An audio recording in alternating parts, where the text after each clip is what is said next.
Excelentíssimo senhor prefeito Walter Schlatter, excelentíssimo senhor doutor Hernani, todos vereadores eleitos, enfim, todos senhores e senhoras aqui presentes, antes de orarmos a Deus, gostaria de meditar sobre algo que me vem à mente quando pensamos nesse dia, nesse momento especificamente.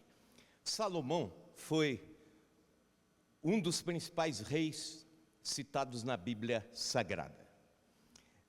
Quando ele assumiu o trono, logo que começa o seu reinado, ele ora a Deus, pedindo como será, o que eu preciso fazer.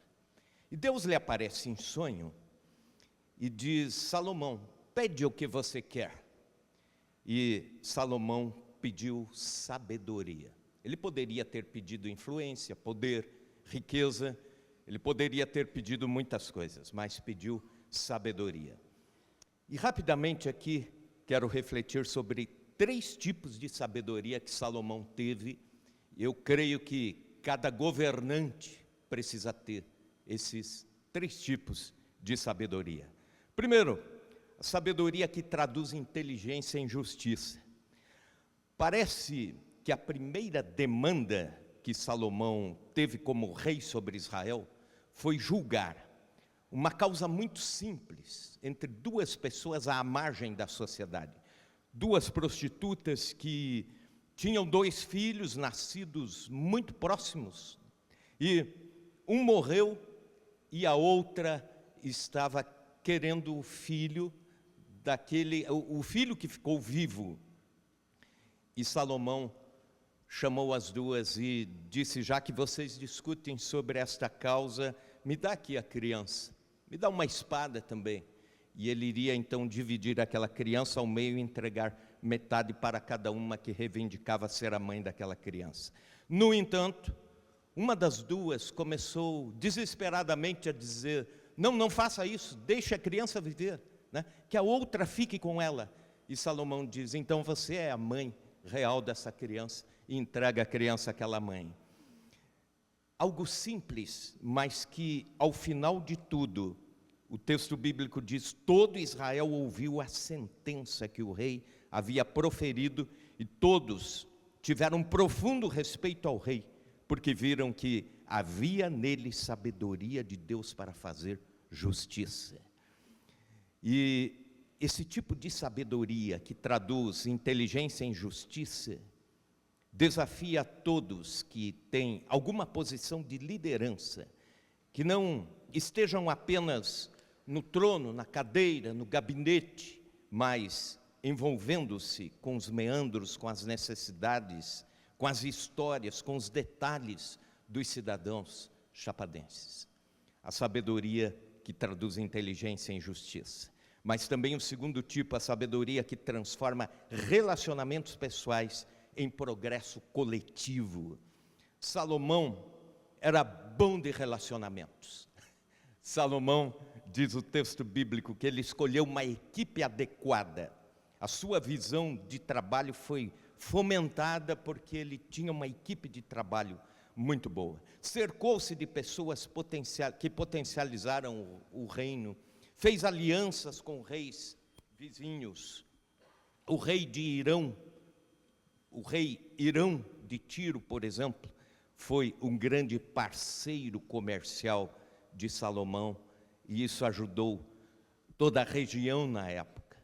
E isso me faz pensar numa palavra de Marcel Telles, que é um empresário reconhecido no Brasil, quando o entrevistaram perguntando qual o segredo do sucesso. Ele disse: não tem segredo nenhum, mas eu sempre me cerco de pessoas certas. Que seja assim com o mandato dos senhores, cercar-se de pessoas certas, bons relacionamentos, isso é sabedoria. Terceiro tipo, a sabedoria que converte riquezas em oportunidades.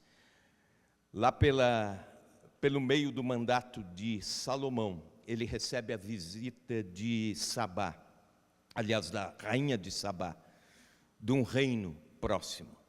e ela observa, registra isso, que todos os políticos que estavam juntos com Salomão estão bem no reino. Os servidores satisfeitos, os cidadãos prosperando. Significa que Salomão enriqueceu a nação, trouxe segurança para a nação, empreendimentos para a nação. Que Deus dê graça para que os senhores transformem riquezas em oportunidades. Cantamos agora há pouco o hino de Chapadão do Sul, a terra rica, né? A terra das oportunidades, a terra prometida. Que todos os sul-chapadenses tenham acesso a essa riqueza que a nossa terra dá. E por fim, quando termina a visita da rainha de Sabá, ela glorifica a Deus. Ela primeiro rende glórias a Deus e depois ela elogia Salomão. Isso me dá a entender que cada um dos senhores, ao final do mandato, deverá dizer glória a Deus. Foi Deus quem fez, foi Deus que assim agiu, foi para a glória de Deus. Vamos orar pedindo de Deus esta sabedoria, e eu peço que a gente agora feche os olhos para buscar ao Senhor. Senhor Deus, nós pedimos graça, bênção e sabedoria sobre esta nova gestão que se levanta sobre Chapadão do Sul. Louvamos a Ti, Senhor, pela vida do Senhor prefeito, vereadores, cônjuges que aqui estão e que todos precisam do seu cuidado, da sua bênção. Os servidores de Chapadão, as famílias, os homens, mulheres mais simples desse município, precisam também da Tua bênção e do Teu cuidado. E que, Senhor, nesta gestão, a Tua sabedoria esteja presente na vida de cada um daqueles que hoje recebem a incumbência, a autoridade para o exercício da função. Que seja assim, em nome do Senhor Jesus. Amém e amém. Que Deus abençoe a todos e também, da mesma forma, um 2025 abençoado e próspero.